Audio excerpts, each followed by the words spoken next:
Cash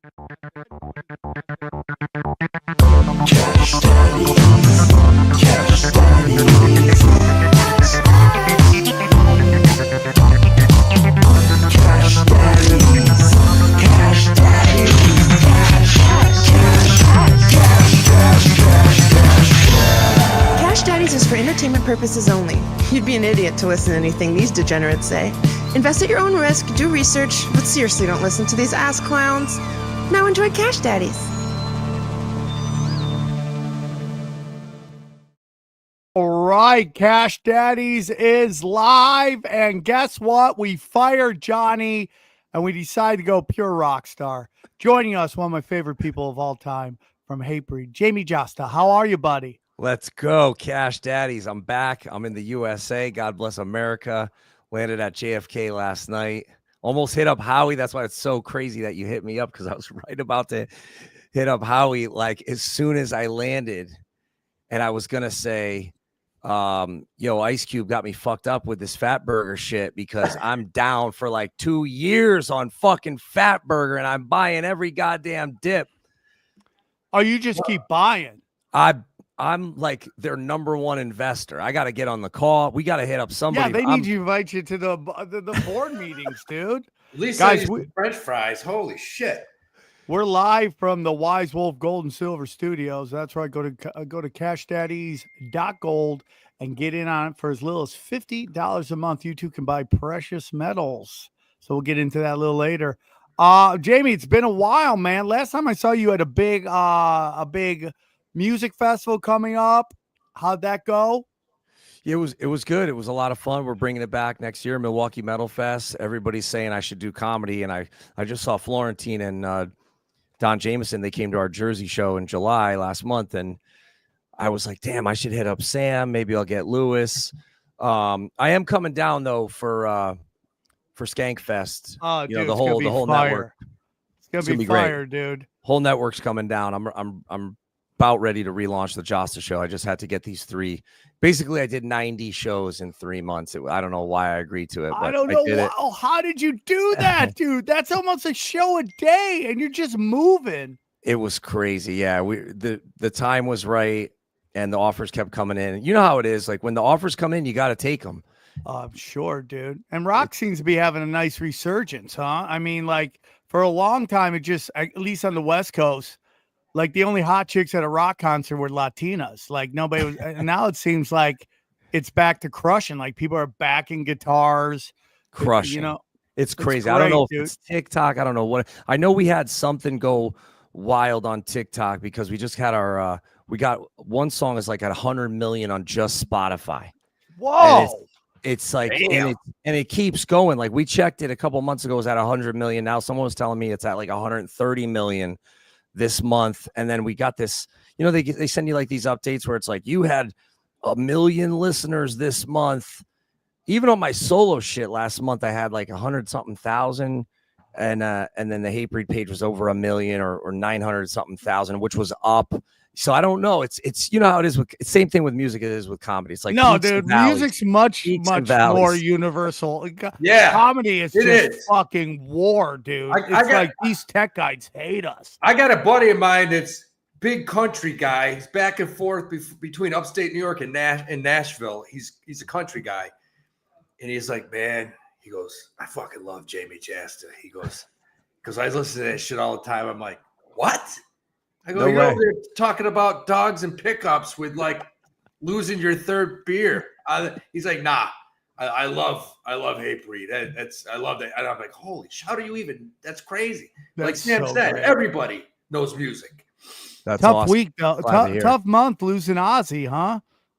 I still can't believe it. I was just like, seriously, this morning I was going through. I got a cover over here of Revolver. People think it's photoshopped. It's me, Ozzy, Phil Anselmo, Tom Araya from Slayer, and Rob Halford. And I wasn't supposed to be on the cover part. I was supposed to be on the fold out.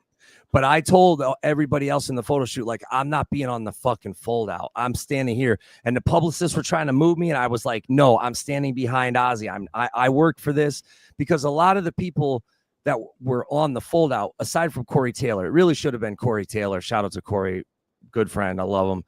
Another owner of a Chinese crested. If we have any Chinese crested dog owners out there, shout out. I'm sure to there's them. a ton of them in the comment section. People think that, we all have like pit bulls and Dobermans and shit, like metal dudes. We got like, gates around the houses with fucking Rottweilers jumping around and shit. Meanwhile, it's me and Corey with it. We're sending each other Chinese crested dog photos. They look like, Google it. You'll see. They're crazy. Anyways, I said, there's no way I'm going on this fucking fold out. I'm going to be on the cover. And I got on the cover. They photoshopped it. Dude. I look like a wax doll or whatever, but that's like my claim. That's my one claim to fame is I got on a cover of Revolver with Ozzy. It says Metal Gods Unite. And I look at it every day now and I want to cry because we went on that Ozzfest with Black Sabbath when it was Bill, Geezer, Tony, and Ozzy. And then it was Slayer and Judas Priest. We were on that. That must have been just amazing. It was crazy because I was hosting Headbangers Ball at the time, and I had heard from people in Europe that when Rob did the festivals in Europe, when he hit the note in Victim of Changes, like people were crying. And so the first night I go out to the lawn, and I swear to God, when he hit people were crying. And then Sabbath would come out and people were crying. And this is 20 years ago.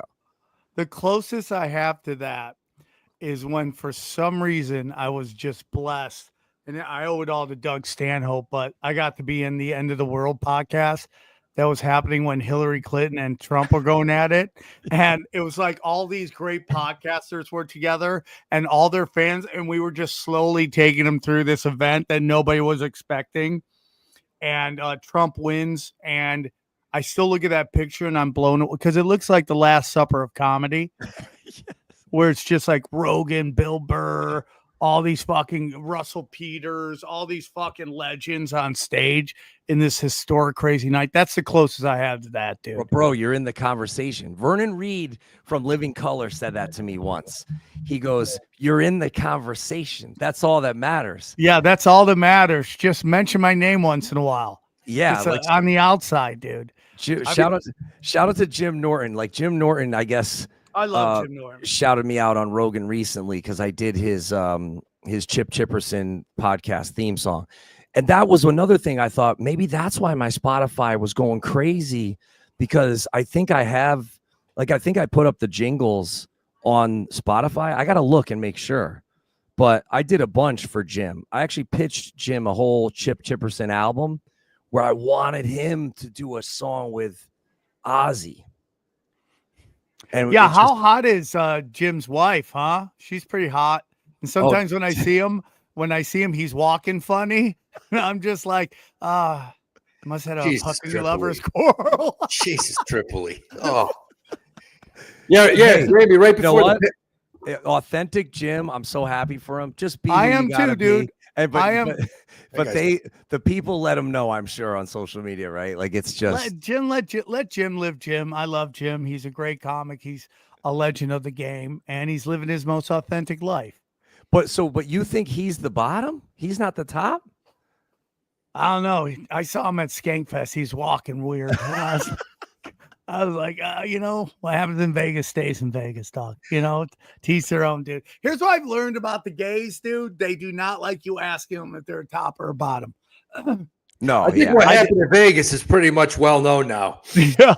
I asked Tim Dillon that one time, and he's never been the same with me since. So I've learned that's not what you ask, dude. That's not what you ask. Well, Sammy, it was like that one right before the pandemic. Things were just rocking across this country. Things were awesome. I did this little show at the Comedy Store. And next thing you know, I got a guy calling me at like 3 a.m. He's like, you're in this picture with Tom Segura and Bill Burr has his arm around you, and Joe Rogan. He goes, and I didn't even know it. And Sam's like, yeah, you're up on the wall in the Comedy Store. And I just stood up, turned around, they took a picture, got back down. One day, and he's already on the wall. Yeah, you made the doc too. How he's in the Comedy Store doc. That's one of his credits. You saw him in the Comedy Store doc, dude. And you know what? And listen, your next claim to fame hasn't even happened yet. So like I used to when you truly do not give a fuck, that's when it starts happening. And I know you, Howie, you do not give a fuck, and that's why that the next claim to fame, like I have a hell yeah gold record right here. Rest in peace, Vinnie Paul from Pantera. My original claim to fame was I was on the wall at his strip club with this monkey Cletus, and he framed it and put it so anytime a dude in a hardcore band or a punk band or a metal band was at Vinnie Paul strip club, they would see me on the wall. And this is back in like the Nextel days where the picture was all pixelated, or like the T-Mobile Sidekick every night at like 2 in the morning, 3 in the morning. I knew what it was. It was going to be a text of me on the wall. And I thought, this is the pinnacle for me. I'm on the wall at Vinnie Paul strip club. But then you get a magazine, or you get a shout out on Rogan, or you get, you know what I mean? It's got to keep going, dude. It's all about like just compounding it. Yeah. You just keep your head up, and you whatever happens, it happens. Howie, so let's talk about your horse. What happened? Well, so this is beautiful. So I got this horse, Jamie. This is a great investment. It's a great tax loss. If you ever want a nice tax loss, put some money in the horse. So he didn't do well his first race. He was sick. He runs his second time, and the jockey's on him, and they're getting ready. This is Saratoga, 40,000 people watching there. It's all over the world. Fox Sports 1. So Hoosick Falls goes he's walking to the gate, and the jockey got away from the lead pony because he wanted to just give him a little run around, independent run, but he's a 2-year-old, and he just lost his shit and just bolted. He just bolted the opposite direction. Dude. And ran basically a half mile before the race even started, kicked off a horseshoe.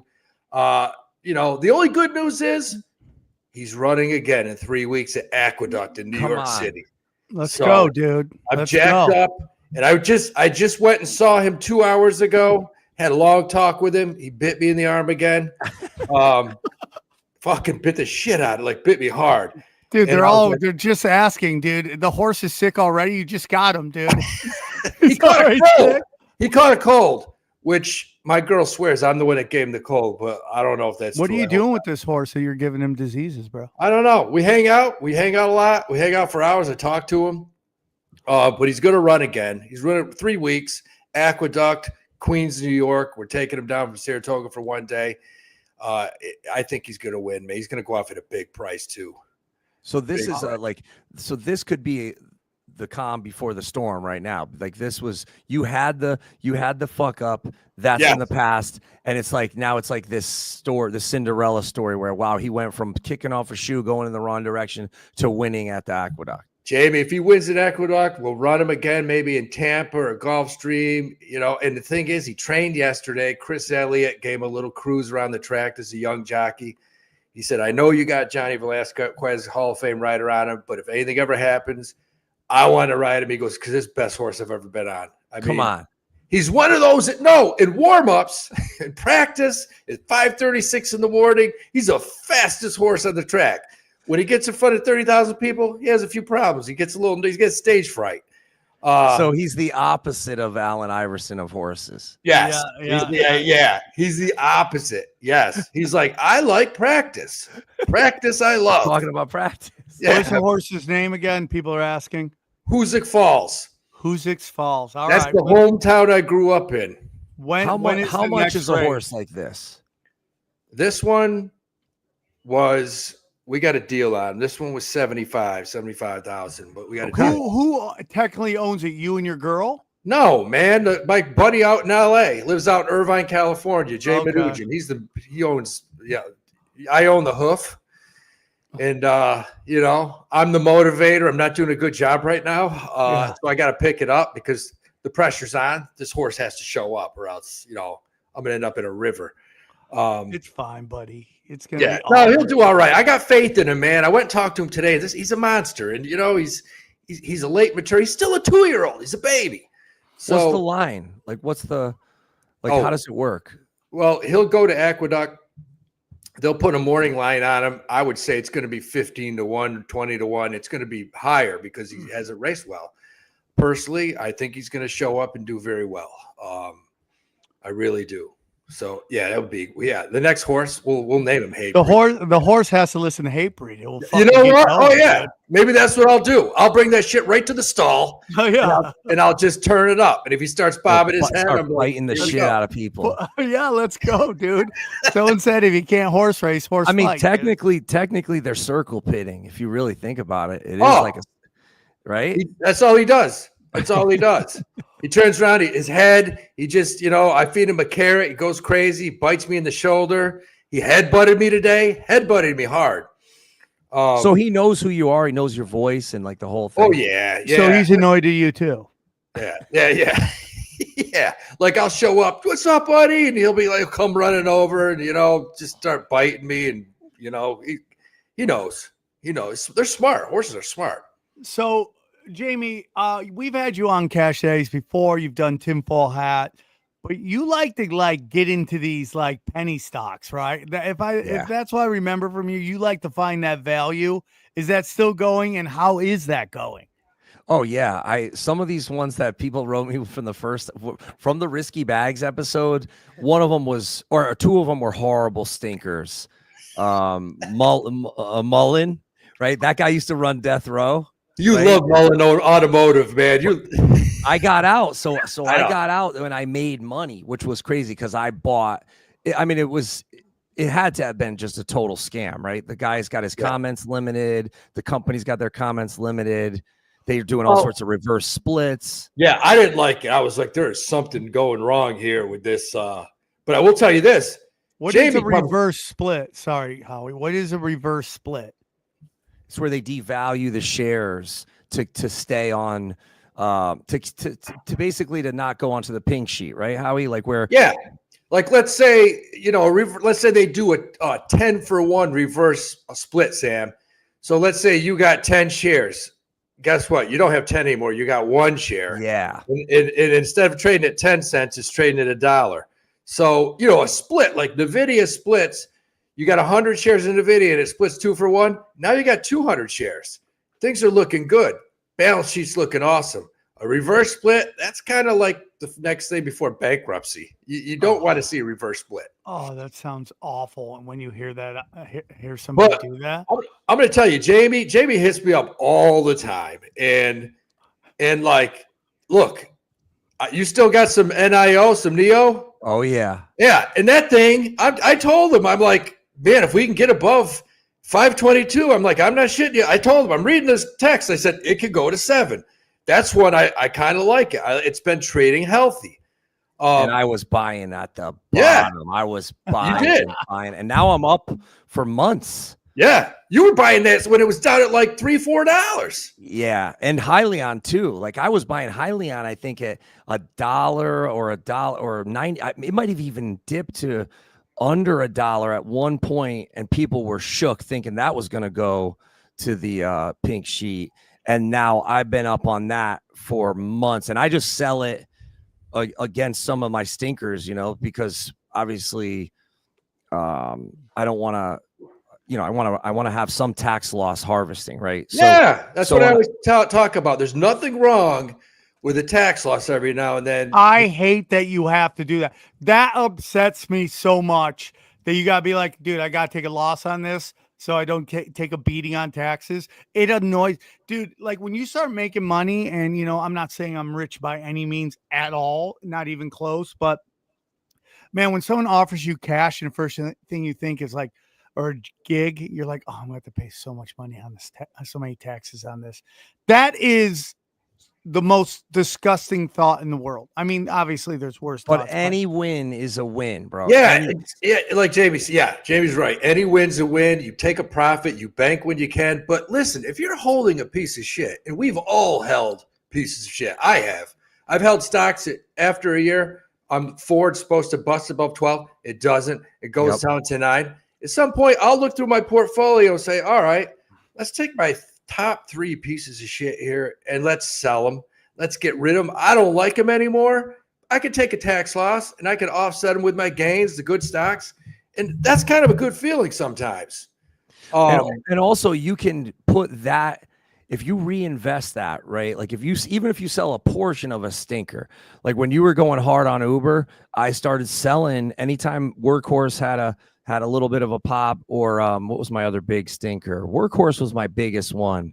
UPS was a little bit of a stinker, but not too bad, like 7% down. Yeah, so if it would pop a little, and you're making dividends on UPS, I'm pretty sure. Like 7%. Yeah. Right. So, but I would sell, all right, maybe sell $2,000 worth of UPS and put that into Uber.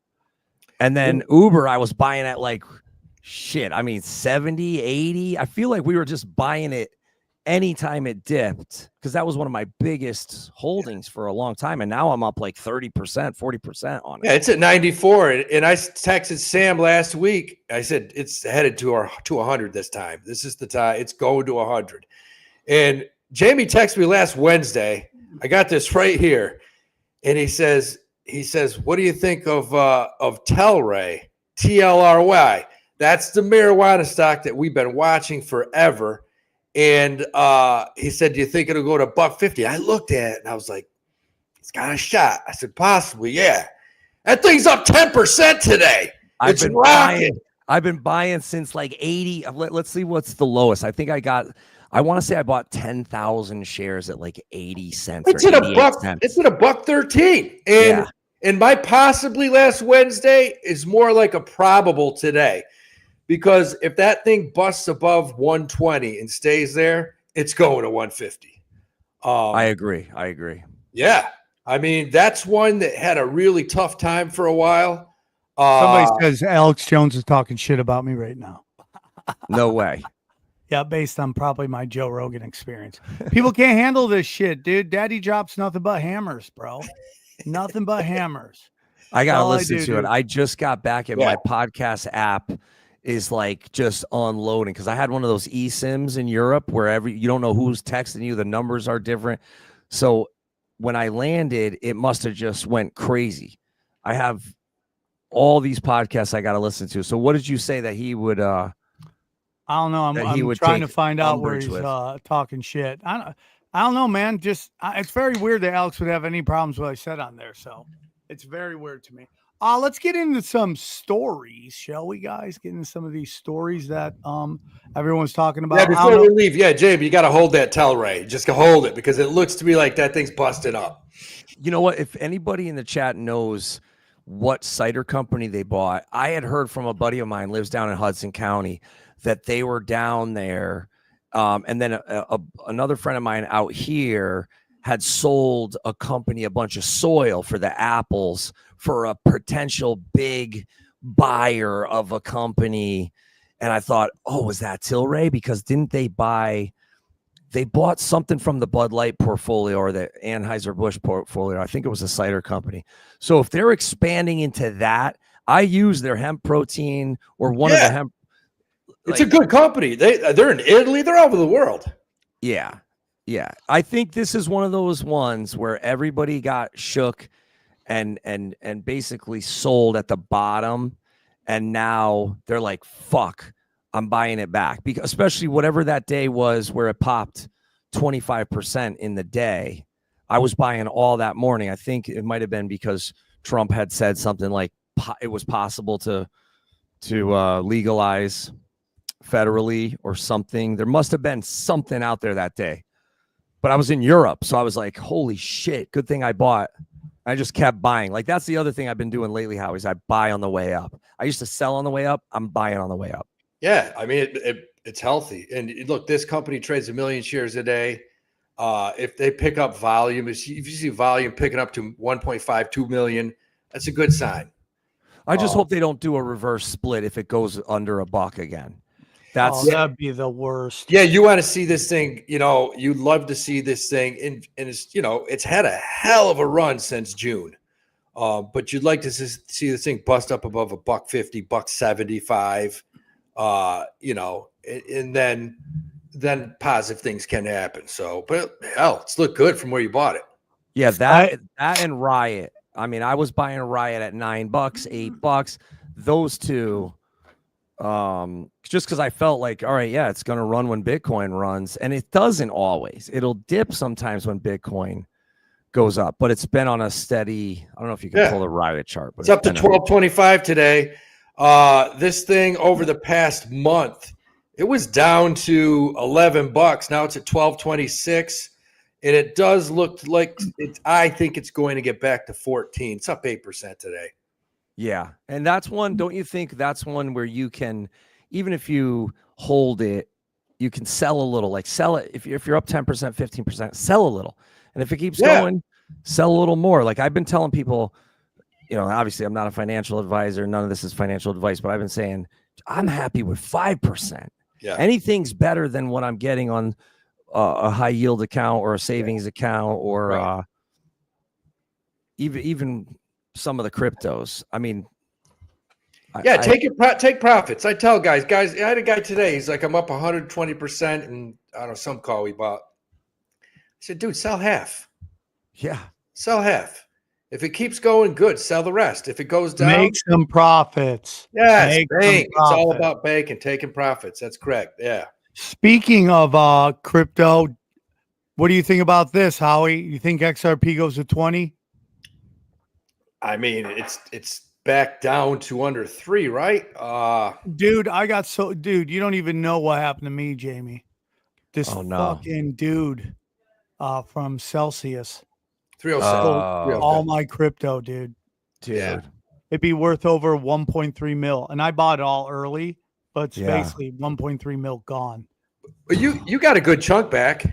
No, not a good chunk at all. It was because they like, we're going to pay you this much. We're going to give you the rest in stocks. I'm like, and that stock's going to be worth jack shit. But you got any XRP, bud? Jamie? I do. Yeah, I do. I have some XRP. I sold a bunch the last time it popped, but I kept, I'm looking here now. You know what? My 307 right now. I'm up 147% on Maker. I'm up 170% on Cardano. I'm up and then I got a bunch of stinkers like Orchid, Engine, Storage not too bad. I'm down 11% on that. Ox Protocol. But some of these ones like DIA, I'm up 65%. What the hell is DIA? I don't even know. I was just buying it when it was like the crypto apocalypse, when everything was shot. And it was hard. It was hard to train my brain to buy when it was just garbage. Like there was no buyers. District. You know what one I was hoping was going to do well was Band Protocol, because I thought, maybe some music site is going to pick this up. It's going to be for music, like where you can have your own web store taking Band Protocol or whatever it was. The problem. This is the problem with crypto is that right now it's just a trading thing, right? You're buying, you're selling. It hasn't yet become what will eventually fuel it, which is the ability to go buy groceries or gas or anything like that. I can't believe how long it's taking for them to implement this. Like, I should be able to go, if it really gets to where it needs to be, I should be able to go down to the AMPM and pay for gas in Bitcoin or any of these fucking cryptos that are blowing up, Ethereum and something like that. That's what I think. Your Celsius story just reminded me. So when I bought this little bungalow to fix up during COVID, and I'm fixing it up, and one of the guys I hired, he said, hey, I can't start this job. I need $3,000. And I forget what it was for. And it was when Bitcoin was like down really, really bad. And I want to say it was under 35, maybe 38. Oh. And I paid him the $3,000 in Bitcoin, but it gets worse. So I did it on Cash App. Oh no. And then I get these texts from him. He got hacked and they took the Bitcoin. They hacked his Cash App. Oh my God. The poor bastard. Yeah. And then he stiffed me. So I kept a bunch of his equipment and shit and had to sell it. And I was like, whatever. It was a fucking mess. But yeah, so Did at you get 30, your $3,000 back for the equipment? So you No, kept his not even. jigsaw, you kept his hammers, Yes, ladders and shit. his Oh levels. my God. It was like, and some of the people that he had come work, I swear to God, it was like they were like the Walking Dead. I said, did he just go to the methadone clinic to get these That's guys? so funny. Like it was, and they didn't know what the fuck they were doing. Yeah, it was a mess. Hey, Howie, you sent this to us. Hold on, let me find it. What do you want people to know about this? Hold on. Here we go. Roth IRA. Yeah. Can you see it? Okay, talk about it. Look, man, this is something, and we got a lot of new guys on the Patreon. And I tell everybody, before you start trading, before you start talking investing, open up a Roth, man, especially if you're 20s, 30s, 40s. Open up a Roth IRA, because do the math. It says it right there. Max contribution, $7G a year, $585 a month. That's a lot. $20 a day. You don't have to do that. You can do $5 a day, $5 a day, $10 a day. If you're a young kid and you can toss $200-$300 a month into an IRA, then you can invest it in anything you want. You can buy Uber, you can buy Apple, you can buy ETFs.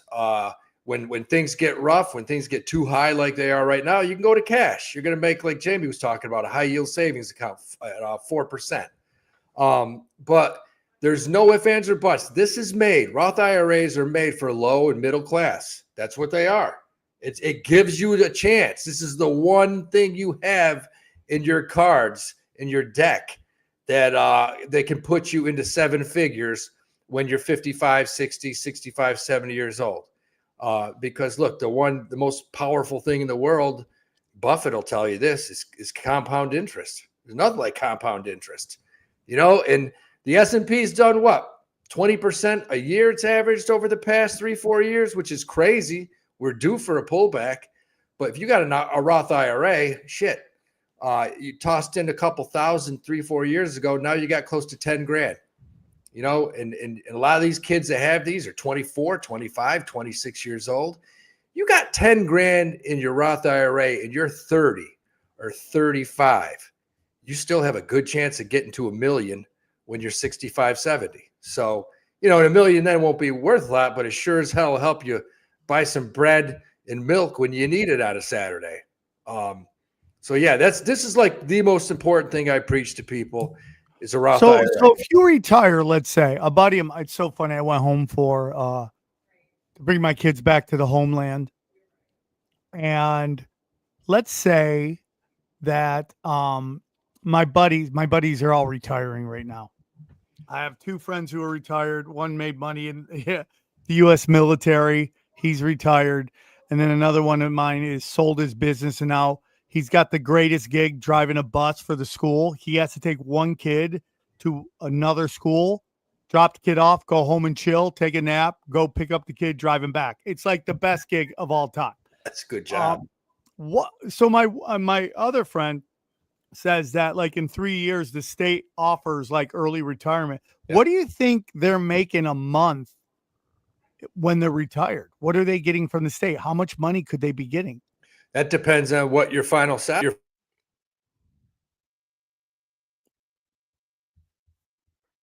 How you're offer teachers or policemen or firemen, you hit that 56, 57-year-old. I think it might even be 55.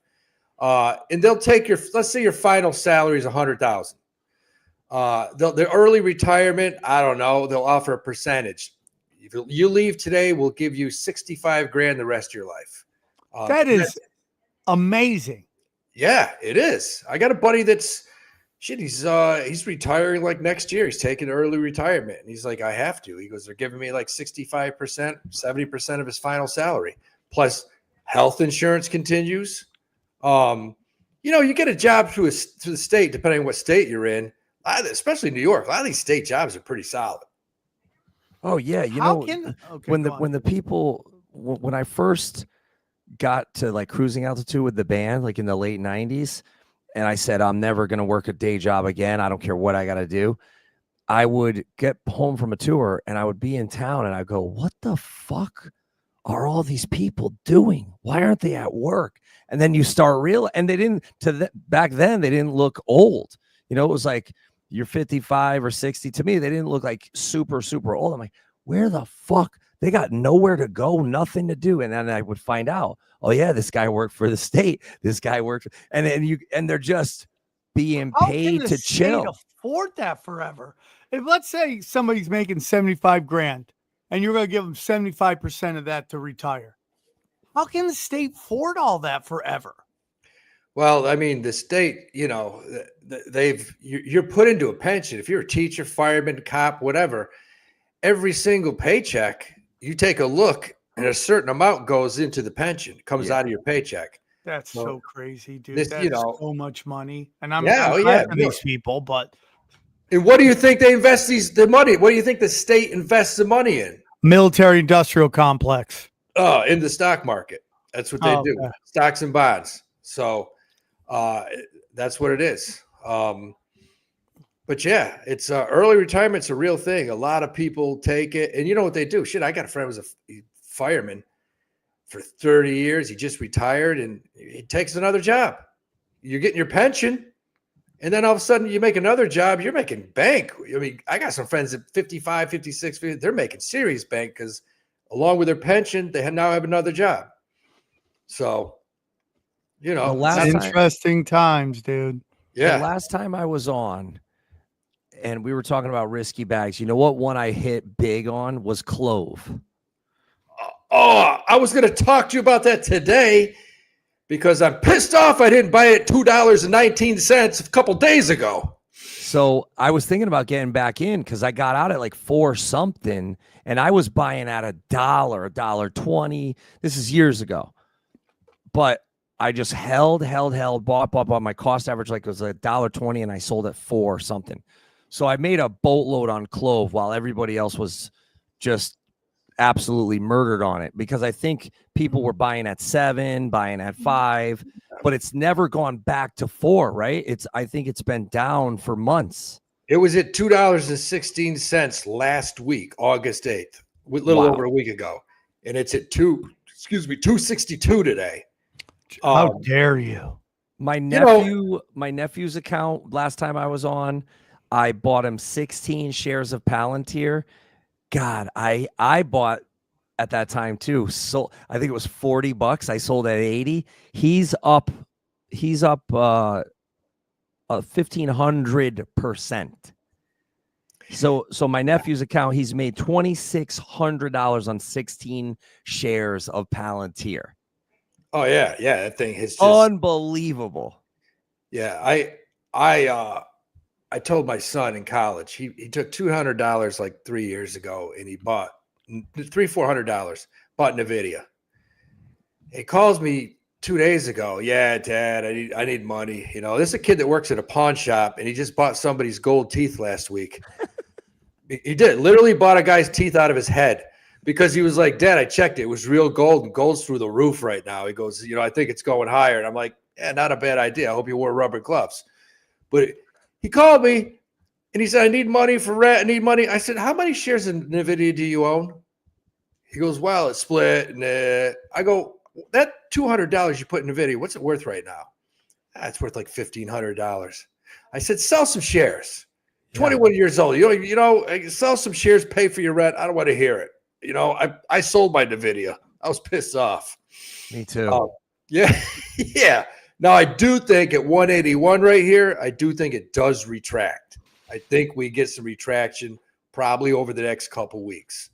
What do you think? What do you think is the next to make a jump like a Chipotle or something? Like, what do you think is the next one to have a run from 150 to 1,000, or a run like even like Caterpillar, like where from 200 to 400 over 5 years or whatever? There's nothing I love more, and I keep saying it. People ask me when it was at 30. We start buying it. They're in the show. They ask, what's the next stock that could be the next, Meta, Amazon, whatever. I think it's Uber for one reason. I can see them in the next 2 or 3 years getting acquired by an Amazon or someone like that. And I can see that stock going from 100 to 300 or 400. I can see that happening. So I think Uber has a good shot because they're into everything. They're not into just automobiles. They're into, food delivery, all kinds of different stuff. They're going to get into something else too, like medical couriering or something like that, where it's going to be transferring kidneys, livers, that kind of shit. Absolutely. Yeah. Guys, it's crazy out there. What are you going to invest in? Well, I want to tell you about what a great thing to invest in, and that is our good friends at Precious Metals at Wise Wolf Gold and Silver. Listen, guys, if you're paying attention, you know that de-dollarization is real, fiat is fake, and you don't want to be left holding the bag when the dollar collapses. Gold and silver have been money through all of recorded history and are an excellent way to protect yourself from inflation and geopolitical turmoil. Ain't that the truth? That's why we trust our friends at Wise Wolf Gold and Silver for all things precious metals. Veteran owned and A+ rated by the Better Business Bureau. No transaction is too big or too small. You can even roll, here we go, your 401k or your IRA in the physical and gold and silver. And if you think you can't afford precious metals, well, think again. With the Wolfpack monthly membership, you can get gold and silver delivered directly to your door for as little as $50 a month.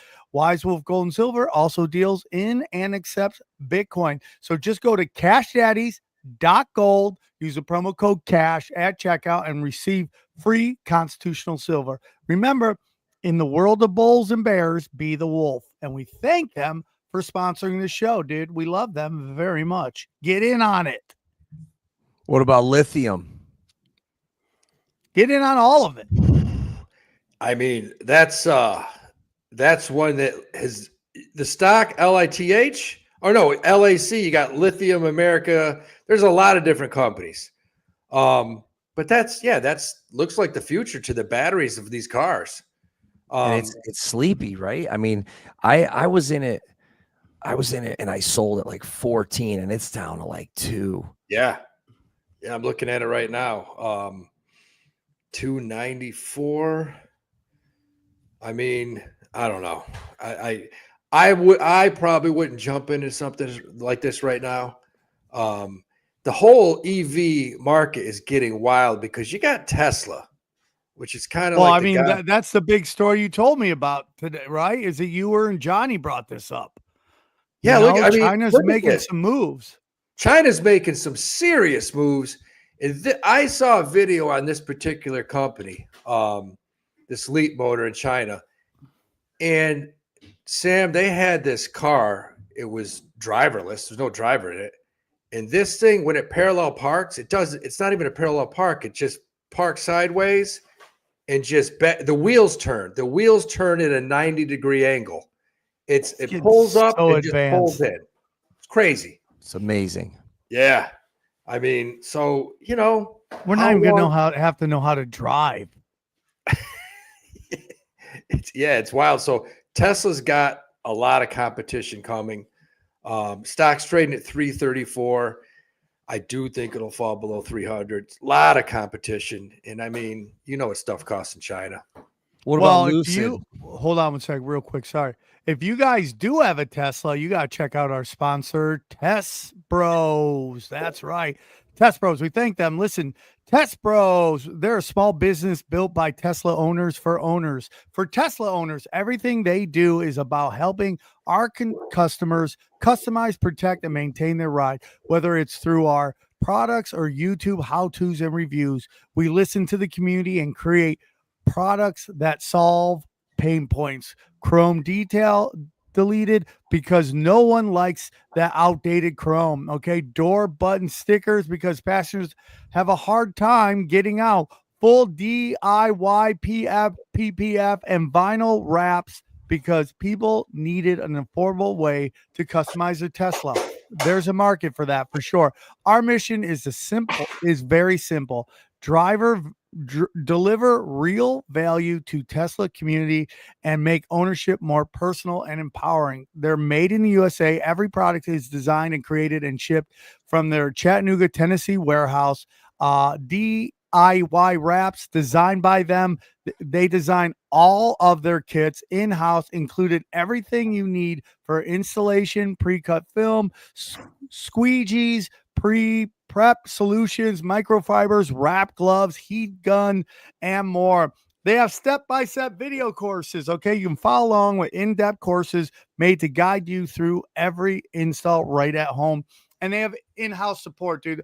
Their team is always ready to help you with any questions or issues that come up. So here's what we need you to do, guys. Go to TessBros.com, use the code POD15 for 15% off your first order. That is TessBros.com and use the code POD15 at checkout. And we thank them for sponsoring our show. Thank you, guys. We love you. If there was ever a stock that Jamey Jasta would buy right now today, it's Lucid Motors. Yeah. Because that's a stock that 1 month ago was trading at $3.13. Today, it's at $2.18. And I mean, I'm looking at this chart, and if this thing ever bounces back, you probably want to buy it between 213 and 218, and it's there right now. Yeah, this is Jamey. This is all you right here, Lucid Motors. I saw one and I was like, that can't be a real Lucid. I'm like, who would have it? How could they buy it? And what was it doing on the road? They're wild looking, aren't they? Yeah. Well, how do you get one? Is that do you have to know somebody? Like, what is it? Jamey, anyone could get it. Hatebreed could get it. Come on, dude. Jamey, I don't know if it's the headquarters, but if you go to one block away from Chelsea Market, it's right there in the corner. It's not a headquarters, but you can go in and buy one. They have a showroom. I saw the engine, and it was the wildest thing I've ever seen in my life. It just looked crazy. It did not look like a car engine. But yeah, Lucid has some serious, nice looking sports cars. I was impressed when I saw it. I was like, damn, this thing is dope. Yeah. You know what I saw, and I was gonna hit you up. I was in Vegas and I saw a buddy of mine is in a band and he had this new Rolls. And I remember when Rolls was like going on the pink sheet, it was shot, it was done. Why didn't we buy it? Because now what's it at? It's like it has that ever happened where a company goes onto the pink sheet and then comes back? It happens like 1% of the time. I mean, we fucked up. Rolls-Royce Holdings, and they make their money on the airplane engines. Huge. That's what they do. But you're right, Jamey. That stock. I'm looking at the 5-year chart. We fucked up. It's gone from $62 a share to 1,000 over the past 5 years. And I mean, that's split adjusted. So at one point it was down. Oh shit. It was way down, man. Yeah. That thing has absolutely made a turnaround. Probably like nothing I've ever seen. Yeah. That was the one that I was like, and I had the gut feeling is, when you go against your gut and you're like, God, why didn't I just go with my gut? Because I'll sell way too early, like I did on Palantir, like I did on. I'm just happy to make anything, especially when you got stinkers like Workhorse, or you've had, some of these ones that go down 90%, like that Beyond Meat. Oh my God, every vegan I know, I'm like, you fucking asshole. That piece of shit company, that stock. You used to text me on that like every other week. I'm like, I think it's in trouble. Yeah, you're like, I think it's going to zero. Could go to zero. And I'm like, how? I'm over here. I'm at Toby from H2O's house. I got I know I live with 2 vegans, and they don't eat it. No, yeah, it's worse than dog food. Why would you ever invest in fake meat?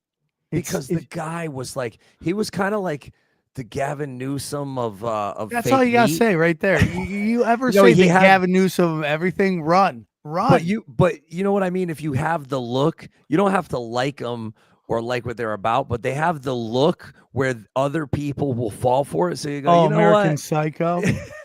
Yeah, it was kind of a scam company. Everything looked good. They're advertising. It looks solid, and then you would just watch it drop every single day, and you're like, nah, man, there's something we don't know about. Somebody took a chunk of cash out of this company. But Gruesome Ethan news, Brown, if you hear this, Ethan, somebody turn it around. And you know what? The crazy thing wasn't he? What was his company before Beyond Meat? Was it a pet company? I'm trying to think. Why? Oh my God! When you go to like Wendy's or McDonald's and you're already eating like shit, they're like, "Would you like the Beyond Meat?" Like, no, I'm already killing myself eating your hot garbage food. Oh, I knew that was never going to work because I know from living with vegans, they don't want to use a pan that had fish in it from 2 days ago. Why are you going to have a Beyond Meat burger with the cross contamination if it's sitting next to the real Big Mac or whatever? But if you want to talk about, if you want to talk about fast food, I swear, Wendy's is looking like, I'm thinking, damn, $10 right now. I might buy Wendy's. Because Fat Burger is a superior burger, but the stock is fucking killing me. It's one of my biggest stinkers. Who knows? It could be setting up to have a run, like McDonald's has had I just put all that money into McDonald's. Yeah, 2 years ago, I'd Listen, be up. What? I live in 150%? LA. The Wendy's drive-through after my sets is around the block. It's gotten so bad that Burger King closes down at night. I couldn't even go get a Whopper Jr. because I'm a fat ass, right? I couldn't even get a Whopper Jr. It's crazy out there. And listen, Jamey, here's a statistic for you. In April of 2020, 5 years ago, yep. If you took $4,000 and bought Rolls-Royce, I don't even want to know. You'd have 100,082 today. Oh my God! Really, dude? If you took $44,000, and bought Rolls-Royce 5 years ago, you'd have 1.8 million. Yeah. Oh my God, dude, that's fucking nuts. 1,800,000. That's nuts. That's what you'd have. Yeah, Listen, you got to know when to get early on that, especially when it comes to coins, and that's why you got to check out our good friends at Copy My Crypto /Cash Days. Guys, listen, it's a piss you off to watch crypto fly up in price for over a decade, and you still done nothing about it. That's crazy. It makes sense. Crypto is complicated and really boring. Well, here's the good news. You don't need to know a thing about crypto to make money like so many have. The CopyMyCrypto.com membership site shows you the exact cryptos that our boy, YouTuber James McMahon personally owns, which means you just copy along. It's like having a big brother who knows what he's doing. You don't need to know a thing about crypto or how to invest. You just simply copy along. So let me tell you about James. He runs the Crypto with James YouTube channel, which has over 54,000 subscribers. In the summer of 2020, he told his viewers to buy 26 cryptos. Had you put $100 in each one of them, it went on to be worth $123,000. Of the 26 cryptos, his top pick of the year, the one he singled out, called Phantom, went up 692 times from when he said. That one call alone has retired a number of people, including guys and gals in their 20s and 30s. Remember, this is public knowledge. You can go to YouTube and verify yourself. So if you'd like to join the 2,800 members who copy James, then pause what you're doing and pause what you're doing right now and head over to copymycrypto.com /cash daddies. That's copymycrypto.com /cash daddies. You'll not only find proof of everything I've said, but our members, our viewers get access for just $1. Yes, you miss out on Bitcoin, but there's over 2 million other cryptos. Do you really think you miss out on all of them? Don't waste any more time, everyone. Go to the site and read it for yourself. Once again, that's copymycrypto.com /cash daddies. It's ended money worries for so many. It just may do the same for you. And we appreciate them and thank them for sponsoring the show. And the reads are done. Hey, before I forget, we got to chime in on the Paramount buying the UFC for $7.7 billion. Oh, I so bought the crazy dip last week. I'm up 14%. As soon as I saw everybody selling on the news, I bought that dip. It was down 13%. And it dropped. It was down to $10. I loaded the boat, and now I'm went up to 14.80. Now it's back down to 13.50. And I get a lot of questions. Would you buy it here? Personally, I wouldn't. Just on the whole value. Look, these guys just spent. They gave South Park $1.5 billion. That put them in the hole. Because South Park's the only thing that makes money for that channel, for that company. Then they turned around and they wrote a check for $7.7 billion to the UFC. It's basically a gamble. It's flipping a coin. Well, they all know that the only thing people will tune into linear television for is live events. So they need to have as many live events on their app, on CBS, to get you to come to it. Nobody's watching. Everyone's live streaming everything. Yes, you're right. Nobody's fucking going to watch television, CSI or any of that shit anymore. No, you're right. And that's why they did it. Didn't we talk about this last time? Because I think if we could get, we got to hit up Ralph or somebody that knows Sherry Redstone and get a check to turn around some of this Paramount IP, because they're just sitting on IP that anybody with half a brain could turn into millions or billions of dollars. I mean, they had a couple good shows. They had a show about the making of The Godfather. They have all that Godfather IP. Why isn't there a Godfather IP episodic TV show of all the books, of all of Mario Puzo's books, if they own them all? Why isn't there? I mean, we could go down the list of IP that's sitting. Can I tell you what I think's happening in Hollywood? They're just holding on to get rid of a lot of the dead weight, because the middle of the whole apparatus is all woke garbage, and they're from a different time. And the executives know that nobody's watching woke, and the consumers know nobody's watching woke. But when you spent 10 to 15 years just hiring nothing but non-binaries and purple hair people and really angry fucking, people. Yeah, but South Park's not woke. Yeah, that's why they gave them all the money, so they could keep it. But it's like they really have a problem in LA. They have to shed all this dead weight, and their Apple TV has a reckoning coming, because it's the most beautiful television, but it is so woke. It is so woke that people are going to get over it very soon. I mean, it's beautiful, awful television at the same time, and they got to clean that all out. See, they're still doing woke. They're just not advertising it like they used to. That's the difference. Do you think in the history of companies there's ever been a worse CEO than Sherry Redstone? I mean, I hear or see this.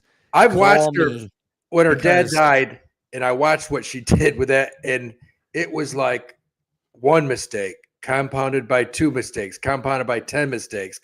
She just ran that. Just imagine believing that the chick who used to drain the balls of a guy would know what to do with television. In Japan, you're not allowed to hire your children to run your company. You're just not allowed. Really? Yeah, they say, nope, it's not happening. They don't know what the fuck they're doing.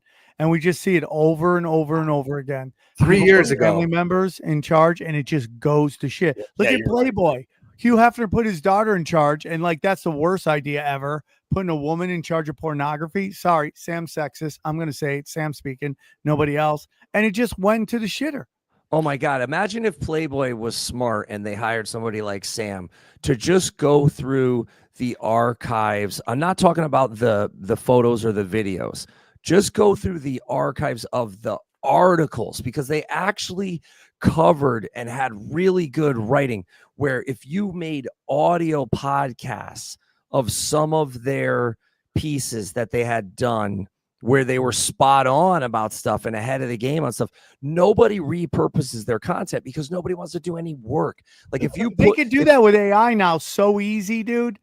They just need to take the article, dump it into an AI, because voiceovers are done. I mean, with AI voiceover, the gig of voiceovers done.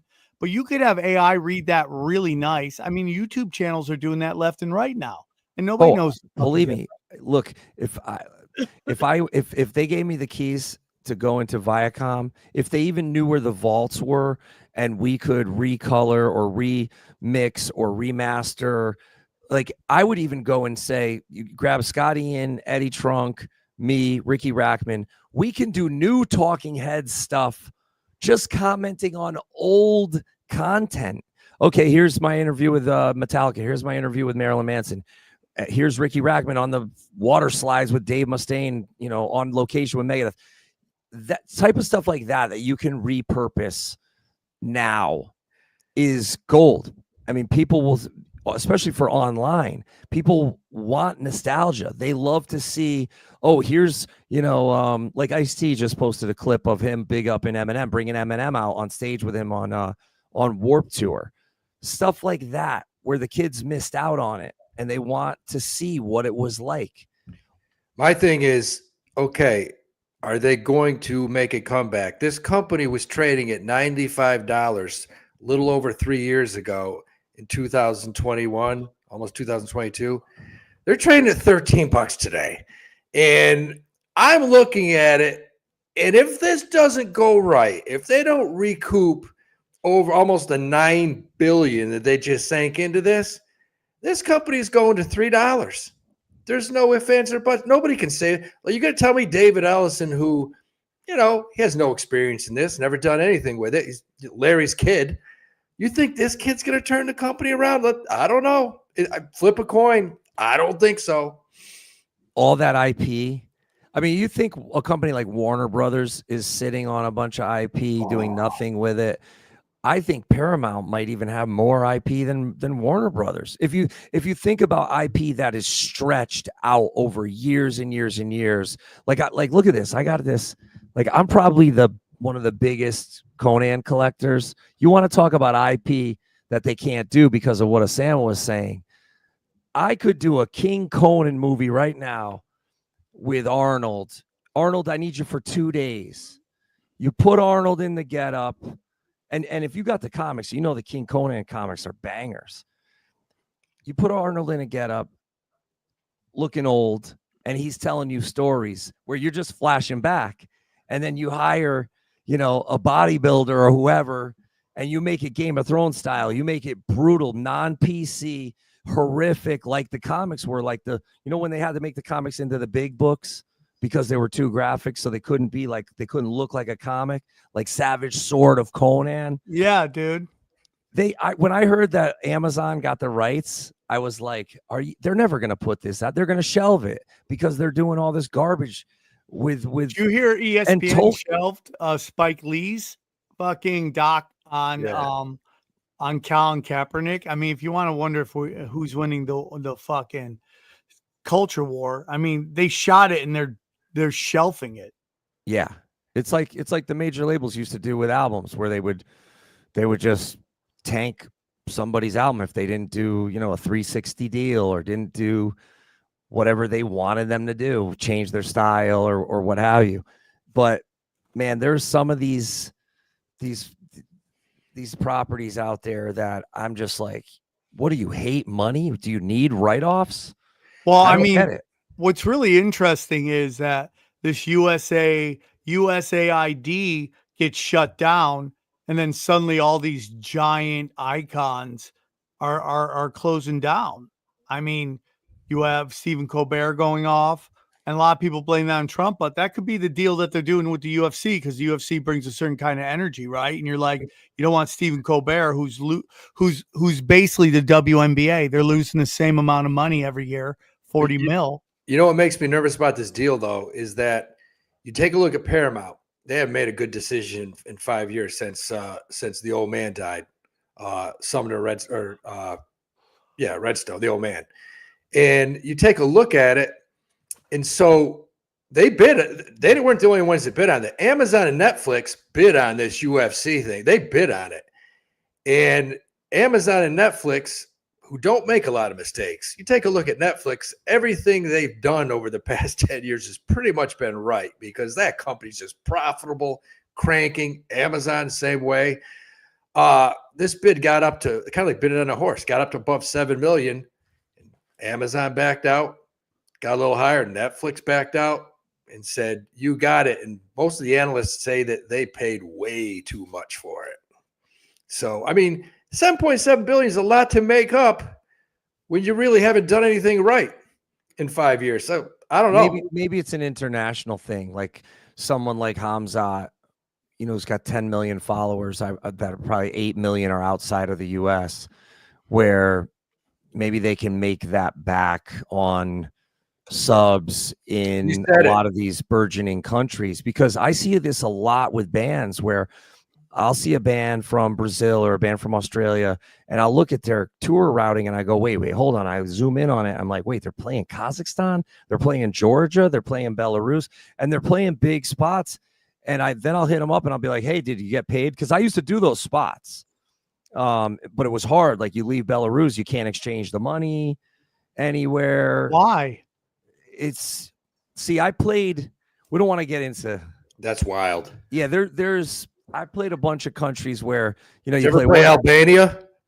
Almost. But there's a scene like this one band I know, I think they recently did like Macedonia, Albania, Serbia, and it's coming up. Like the scenes are really good. They got some killer bands coming out of a bunch of these spots. Like this band I know that played Kazakhstan, he said that even the local bands, their gear is good, they're getting better. So I could see that maybe they think that in those countries, yeah, you get 1 million subs at $4.99 a month, $3.99 a month. And you just said it, Jamie, because that's why they paid, because they have to get just millions of new subscribers to make that nut, to get them out of the hole. But yeah, you're right. It's probably going to have to come down to 4 subscribers. Well, I'm going to be honest with you. I think sports are in trouble. I mean, like, so ESPN makes a deal with the NFL to basically have the NFL get a piece of ESPN. Okay, so what's the money in that? How does the NFL make, if you own a piece, you're making a deal with them, that means you're going to pay them a little less money. How does that help?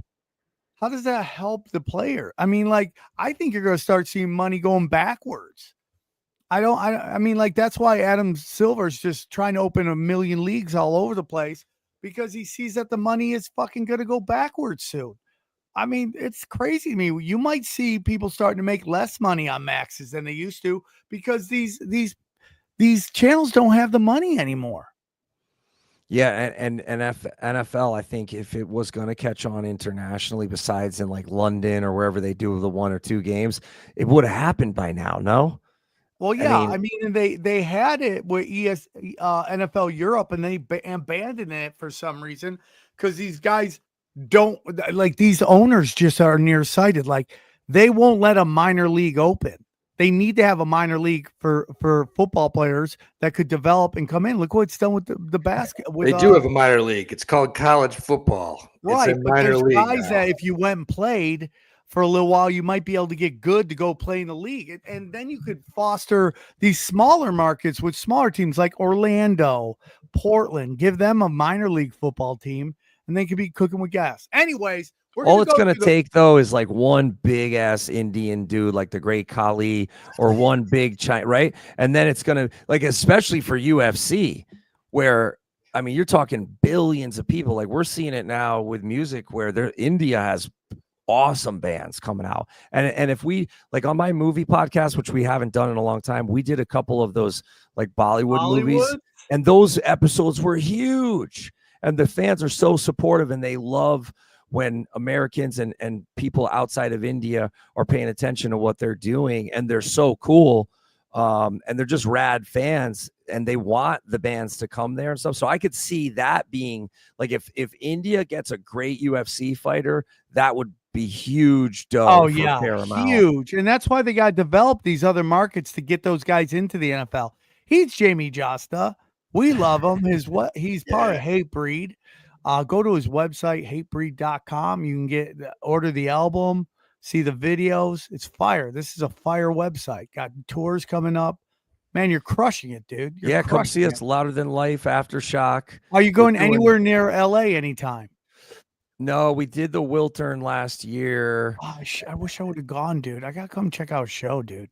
You got to come out. We got to get you out of mosh retirement. When was the last time you were in the mosh pit? Dude, it's been so long, bro. It's been so long, dude. The closest I got to moshing was when the Rage Against the Machine played the Forum, and dude, I was just standing near the edge, and for some reason, I just moved like a guardian angel. Just had me do this, and this Mexican chick, boom, tried to just pin me against the glass because that's where the Kings played. And she hit it so hard. I'm like, oh, fuck, I'm out of here. So Danny, the sound guy, we were talking, and he's at the Comedy Store. He's been around forever. He was telling me he went to like one of his first punk shows, and he was just hanging out there, and this chick came up and just wham, nailed him and laughed. And then he looked around, he saw guys waiting, right? So if he would have fucking clocked her, they would have jumped in. And then she clocked him again, and he just sat there and walked off because he knew if he did anything, he was going to get the shit kicked out of him by all these guys. He should have kicked her in the nuts. Well, they saw that he was going to, that they were just looking for somebody to beat the shit out of. Jesus. It's much nicer now. It really is. Like when we did all the Slayer tours and stuff, yeah, it would get pretty crazy. You know, like the Denver show, there's like people jumping through a bonfire, and you're like, wait, you really shouldn't light a bonfire inside the venue. Yeah. Things like that. So crazy, dude. The things you guys used to see, dude. What a life you've lived, dude. If you love Howie Dewey, you're gonna love his YouTube channel. Just go to youtube.com @Howie Dewey. He is doing picks, dude. Are you still doing the picks? Oh my God, man. So I had Frank Lyons on here. He's our horse analyst. We had him on Friday, and he was on Fox Sports 1 Saturday. They're one of their top analysts talking about the Alabama stakes. Yeah, we do horse racing. We got college football, NFL starting. So next week's going to be crazy. It's going to be nuts. Yeah. Were you watching preseason today at all? I have been. Yeah, I watched my Jets my Jets were jetting nicely against the Giants 2 nights ago. That was beautiful. It's crazy. And if you want to see me live, just go to samtripoli.com. All of my dates are there. I'm going to be in Kansas City in 2 weeks. Then I'm going to be in Chicago, Ventura, Tulsa, Oklahoma, OKC. And then I'm headlining the Fat Man at the Mothership. October 17th through the 19th, I'm doing Kill Tony on the 20th, and then we're ending in Skankfest at the end of the year. I might be doing the New Year's at the Dojo just outside New York, so I'll let you guys know on that. Jamie, do you got jam, or can you stay on the Patreon? If you got jam, that's totally cool too. All right. So, guys, thanks for tuning in. We're about to go to the elusive, the exclusive. You guys know it. To know it is to love it. It's where the bangers bang. That's right. We're going to be going wherever that is. There it is. We're going to be going to the Cash Daddies Patreon. Get in it. Ask questions. We got about 15 questions for you. That's patreon.com/Cash Daddies. And we will see you all soon. Thanks for tuning in. We missed you guys last week. Glad we're back. We'll talk to you guys soon. Take care, everybody. Ciao. Ciao. Yeah.